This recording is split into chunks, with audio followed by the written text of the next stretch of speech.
उमाकांत का बहुत शुक्रगुजार हूं। उसकी वजह से मुझे तुम्हारा अंत करने को मिलेगा। मैं जब भी कोशिश करता हूं विक्टोरिया जी से बात करने की तो कुछ ना कुछ प्रॉब्लम जरूर आ जाती है। तुम्हारी बुरी किस्मत की वजह से हिंदी का रिश्ता टूट गया।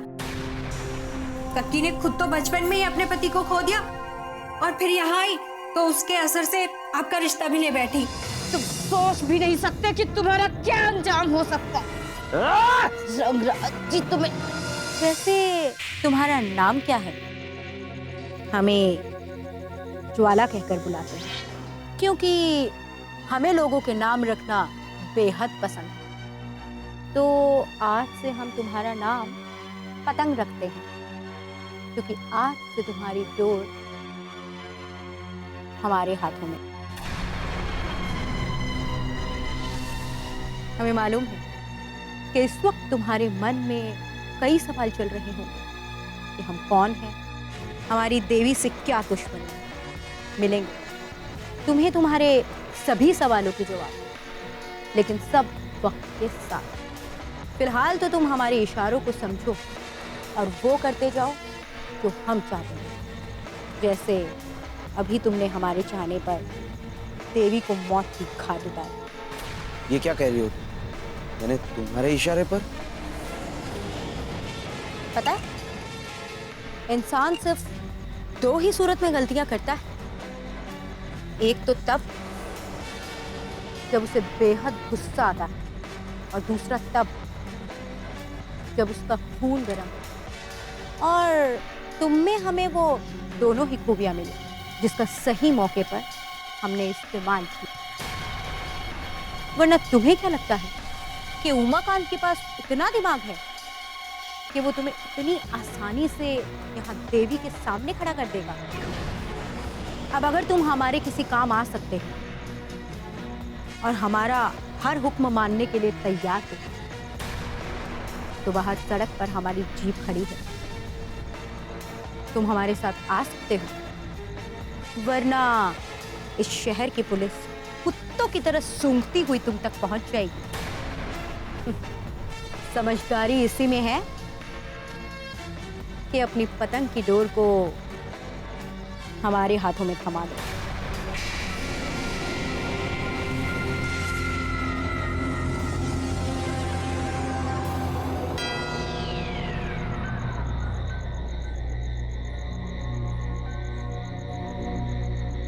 समझदारी इसी में है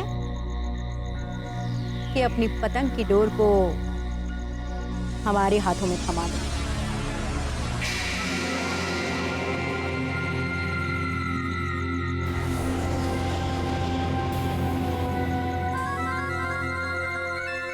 बाबुल, अब हमें यहाँ और देर तक नहीं रुकना चाहिए। देवी लीला आज देवी मंदिर में समाप्त हो गई। बेटी, मानना पड़ेगा तेरी योजना को। मेरे ही दुश्मन से मेरी दुश्मन बन रही बीवी देवी को तूने मरवा दिया। वाह, क्या योजना बनाई है।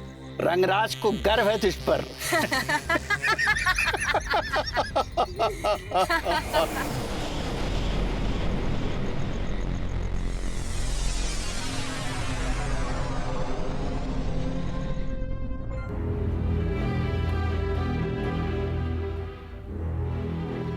हो ना हो, ये ठीक वैसी ही पायल है जैसे सुशीला के पास थी उसके बैग में।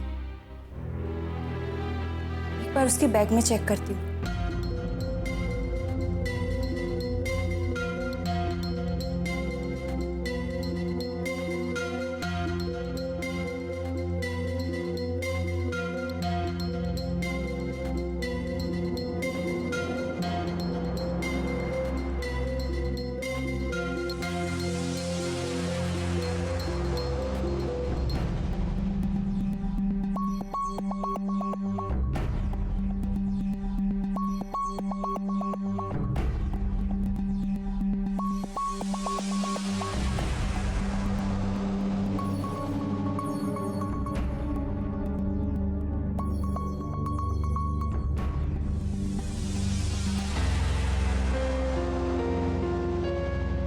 ये तो बिल्कुल ऐसी ही पायल है।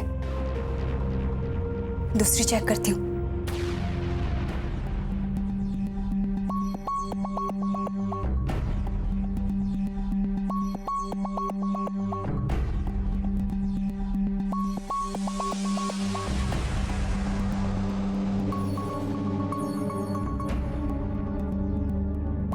इसका मतलब ये सुशीला की ही पायल है।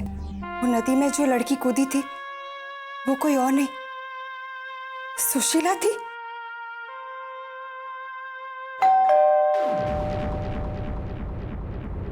इस वक्त कौन आ सकता है?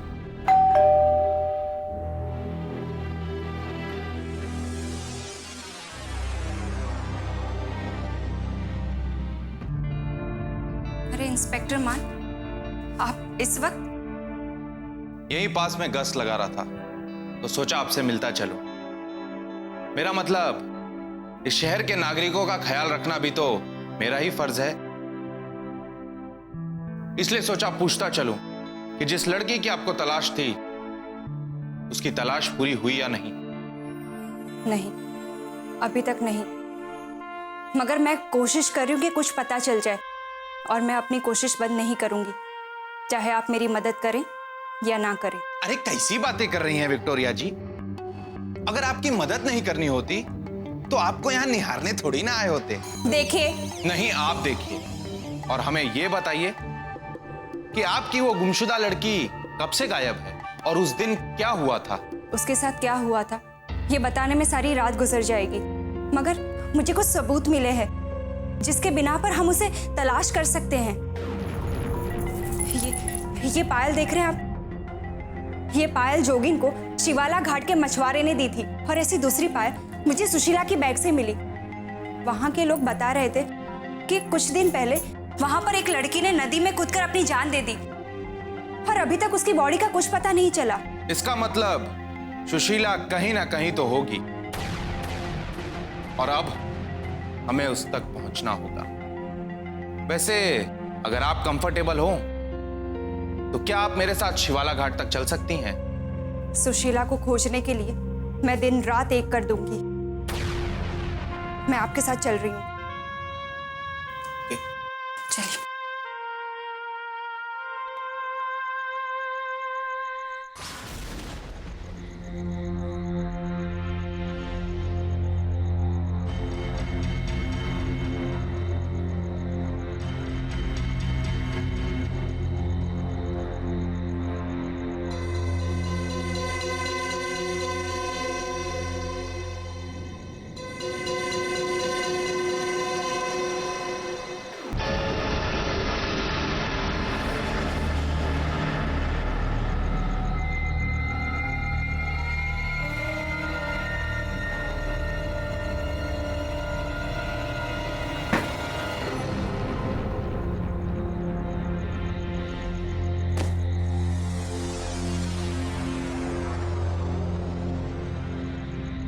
क्या बात है अंकुश, तुम इतनी रात को कहां से आ रहे हो?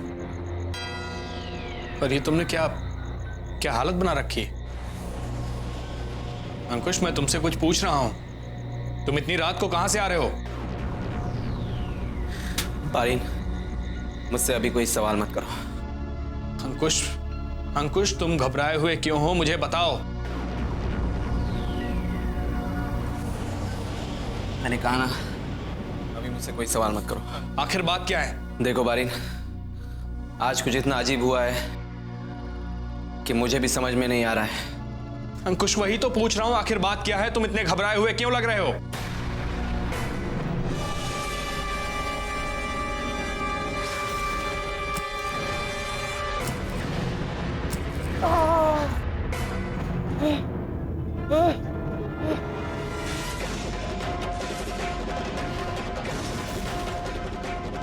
देवी, बहुत आतंक मचाया था ना तुमने, बहुत आतंक मचा रही थी तुम। आज का दिन तुम्हारा आखिरी दिन होगा। तुम सोच भी नहीं सकते कि तुम्हारा क्या अंजाम हो सकता है।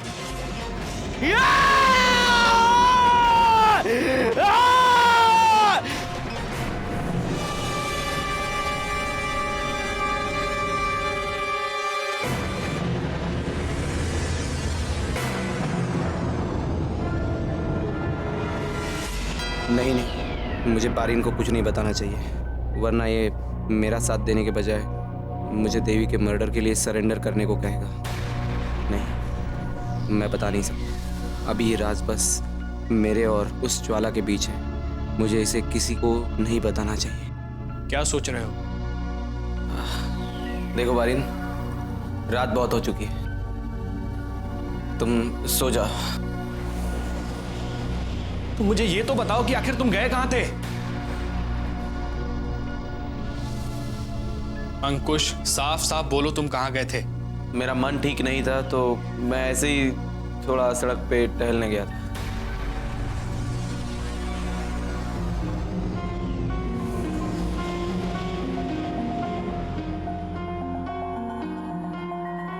जहां तक मैं जानता हूं कि मेरे घर के बाहर की सड़क पक्की है और तुम्हारे जूते बता रहे हैं कि तुम कच्ची सड़क का रास्ता नाप कर आ रहे हो। एक बात याद रखना मेरे दोस्त, कभी भी चुनना हो सच का रास्ता चुनना। सच का रास्ता भले ही लंबा होता है, लेकिन अल्टीमेटली वो तुम्हें सही ठिकाने तक पहुंचा देता है। और झूठ और कच्चा रास्ता बहुत भटकाता है, और कभी कभी ये भी नहीं पता चल पाता कि रास्ता खत्म हो चुका है। मैं कोई बच्चा नहीं हूं जो रास्ता भूल जाऊंगा, और रास्ता अगर खत्म भी हो जाए तो दूसरा रास्ता कैसे तलाशते हैं इसकी आदत है मुझे, समझे? अंकुश, तुम गलत समझ रहे हो। तुम मुझे ज्यादा ज्ञान मत दो। देखो, मेरा दिमाग पहले से ही बहुत परेशान है, और परेशान मत करो पारीन।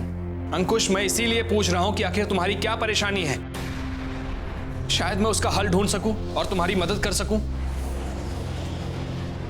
क्या तुम सच में मेरी मदद करना चाहते हो? हाँ मेरे दोस्त, एक बार तुम कहकर तो देखो। तो for God sake leave me alone. Good night. ये कुछ तो बात है जो अंकुश मुझसे छुपा रहा है।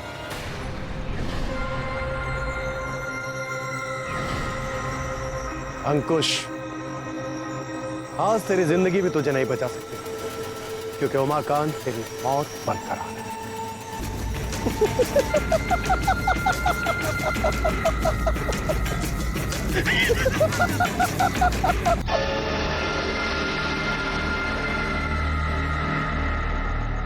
ये सब क्या हो गया?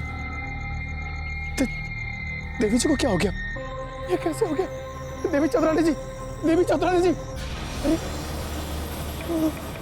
मैं उमाकांत, मैं आ गया देवी चौधरानी जी।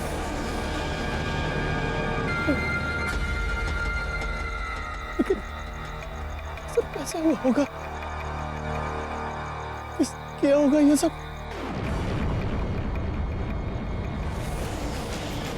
हवलदार साहब, हवलदार साहब, ये सब कैसे हो गया हवलदार साहब? इसके चश्मदीद गवाह सिर्फ आप ही हैं। आप लेटिए।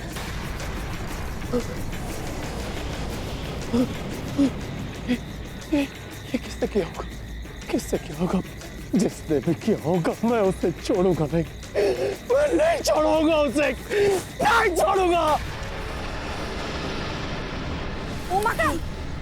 You are under arrest. जी तो करता है कि सारी 6 की 6 गोलियां उतार दूं इनके छाती में, तब शायद इनको समझ में आएगा कि कानून की ताकत क्या होती है। नहीं इंस्पेक्टर, मुझे नहीं लगता कि इस तरह से डर पैदा करने से हम गुनाह को रोक सकते हैं।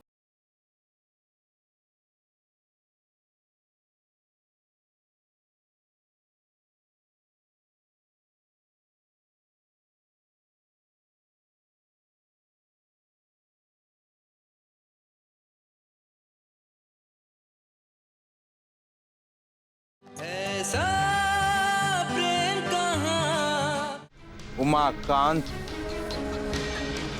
इंस्पेक्टर साहब, मैंने कुछ नहीं कहा इंस्पेक्टर साहब। मैं ये सब कैसे कर सकता हूँ? बेबी, आप इंस्पेक्टर साहब को बताइए ना कि ऐसा पाप मैं नहीं कर सकता।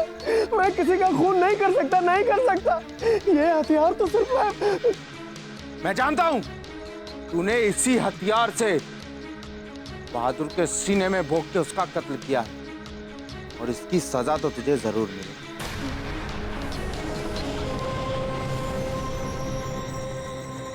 ये तो मर चुकी है, ये जिंदा है अभी भी। हमें जल्दी से इनको हॉस्पिटल लेकर जाना पड़ेगा। जल्दी करो, देर नहीं करनी चाहिए। उठाइए।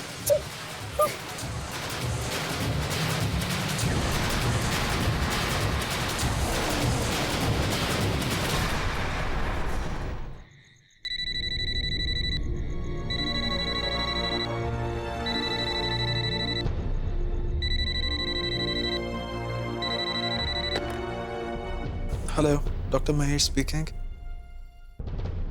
क्या? कब हुआ ये? ठीक है, मैं अभी आ रहा हूँ। हाँ हाँ, मैं तुरंत निकल रहा हूँ।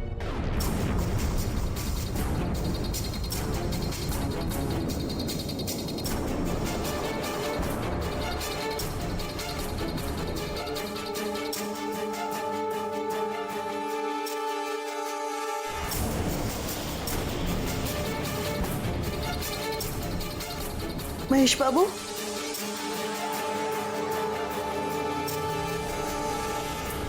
महेश बाबू, हाँ कमला, इतनी रात को आप कहाँ जा रहे हैं? एक्चुअली किसी का फोन आया है।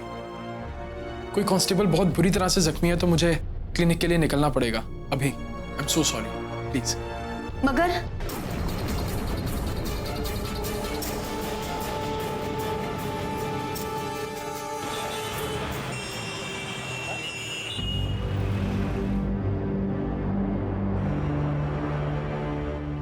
कहाँ है कांस्टेबल? इमरजेंसी रूम में डॉक्टर महेश। ठीक है, MJ कौन हो सकता है? किसने किया होगा? कहीं ये वो लोग तो नहीं जो बहादुर के घर में घुसे थे? लेकिन वो लोग देवी को क्यों मारेंगे? क्या हुआ इंस्पेक्टर? किसने किसको धमकी दी थी? कुछ दिन पहले कुछ लोग बहादुर के घर में घुसे थे और उसे धमकी दी थी कि वो मेरा साथ छोड़ दे और जल्द से जल्द अपने ट्रांसफर पेपर सबमिट कर दे। ये आप क्या कह रहे हैं? हाँ विक्टोरिया जी, हम पुलिस वाले अपनी पूरी जिंदगी लगा देते हैं ऐसे असामाजिक तत्वों को रास्ते पर लाने के लिए, मगर ये 2 मिनट भी नहीं सोचते किसी की हत्या करने को। जी तो करता है कि सारी 6 की 6 गोलियां उतार दूं इनके छाती में, तब शायद इनको समझ में आएगा कि कानून की ताकत क्या होती है। नहीं इंस्पेक्टर, मुझे नहीं लगता कि इस तरह से डर पैदा करने से हम गुनाह को रोक सकते हैं। जब तक उन्हें ये समझ नहीं आएगा कि वो जो कुछ कर रहे हैं वो गलत है, तब तक गुनाह खत्म नहीं होंगे। एक बार बहादुर को होश तो आ जाए, फिर मैं उन लोगों का वो हश्र करूंगा जो मैंने अभी आपको बताया। नहीं इंस्पेक्टर, आप ऐसा नहीं करेंगे। आप कानून के रक्षक हैं और आप इस तरह से अपनी पावर का गलत इस्तेमाल नहीं कर सकते हैं। क्यों नहीं कर सकता मैं? यूं मजबूर खड़ा सबकी लाशें देखता रहूं? मेरे आगे पीछे कोई नहीं है और मैं अब उन्हें नहीं छोड़ूंगा। मैं इनको बताकर रहूंगा कि मैं क्या कर सकता हूं। मैं नहीं डरता किसी से। अब मैं उनको बख्शने वाला नहीं हूं, चाहे अंजाम कुछ भी हो। नहीं इंस्पेक्टर, आप ऐसा नहीं करेंगे। आप लोगों को देखकर ही लोग कानून के दायरे में रहना सीखते हैं और आप लोग ही कानून से खिलवाड़ करेंगे।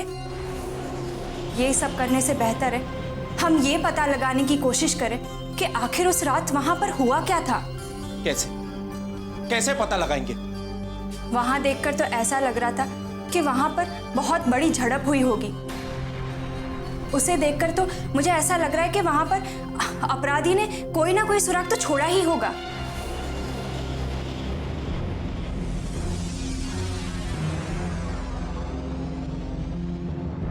डॉक्टर महेश, बहादुर कांस्टेबल कैसे हैं? अब वो ठीक है हिम जी, घबराने की कोई बात नहीं है। चाकू बहुत धारदार था, लेकिन अच्छी बात यह है कि वो सीधा उसके शोल्डर पे जाके लगा।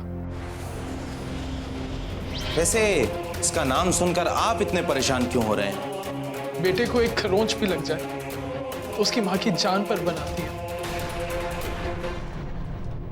और आप एक बेटे से कह रहे हैं कि उसकी माँ नहीं रही।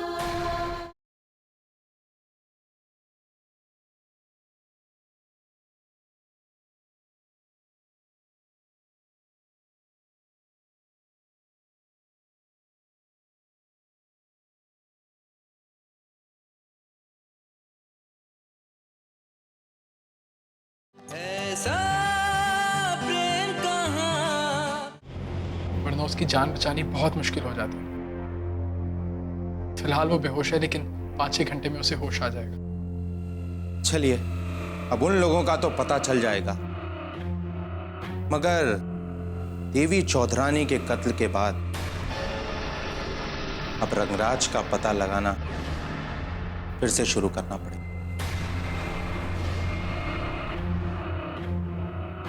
क्या नाम लिया आपने?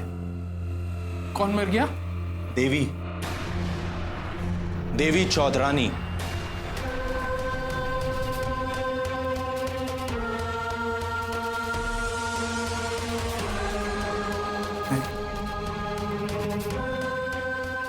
ऐसा कैसे हो सकता है इंस्पेक्टर मान? वैसे इसका नाम सुनकर आप इतने परेशान क्यों हो रहे हैं? बेटे को एक खरोंच भी लग जाए तो उसकी मां की जान पर बनाती है, और आप एक बेटे से कह रहे हैं कि उसकी मां नहीं रही। इंस्पेक्टर साहब, कह दीजिए आपको कोई गलतफहमी हुई है। डॉक्टर महेश, देवी चौधरानी आपकी माँ थी? जी हाँ।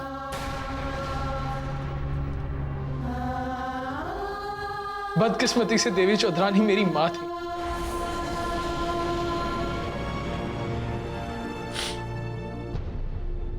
आपने उनके साथ क्या किया?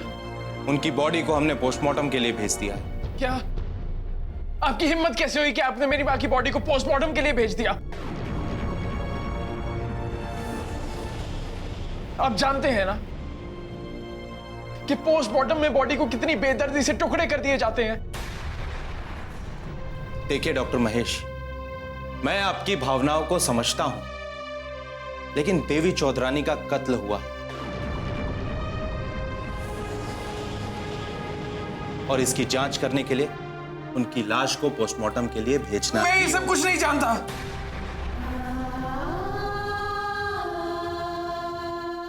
आपको ये हक किसने दिया कि आप मेरी मां की बॉडी को पोस्टमार्टम के लिए भेज दें? हाँ,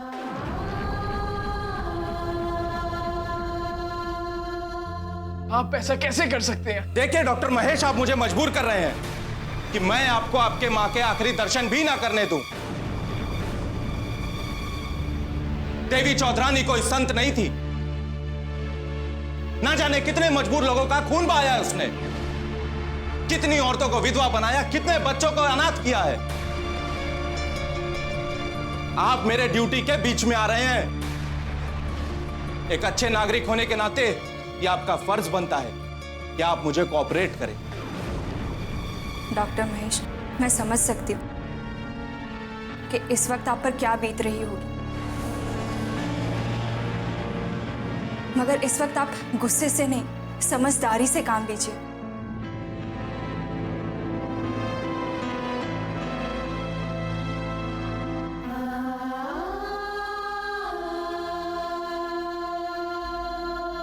विक्टोरिया जी, रात काफी हो गई, हम कल शिवाला घाट चले जाएं। चलिए, मैं आपको घर तक छोड़ देता हूं। नहीं इंस्पेक्टर, इस वक्त मुझे डॉक्टर महेश के साथ रहना होगा। उन्हें किसी की जरूरत है। जैसी आपकी मर्जी।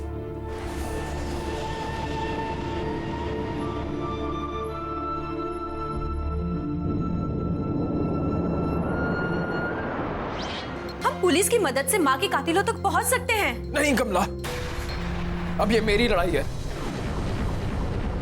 और इससे मैं ही लड़ूंगा और इससे जीतूंगा भी। अब दुनिया की कोई भी ताकत, कोई भी जगह उस इंसान को मुझसे छुपा नहीं पाएगी। नहीं महेश बाबू, मैं आपको ये नहीं करने दूंगी। मैं आपको गलत रास्ते पर नहीं जाने दूंगी। अब मैं बहुत आगे बढ़ चुका हूं कमला। अब मैं किसी के रोकने से रुकने नहीं वाला, तुम्हारे रोकने से भी नहीं।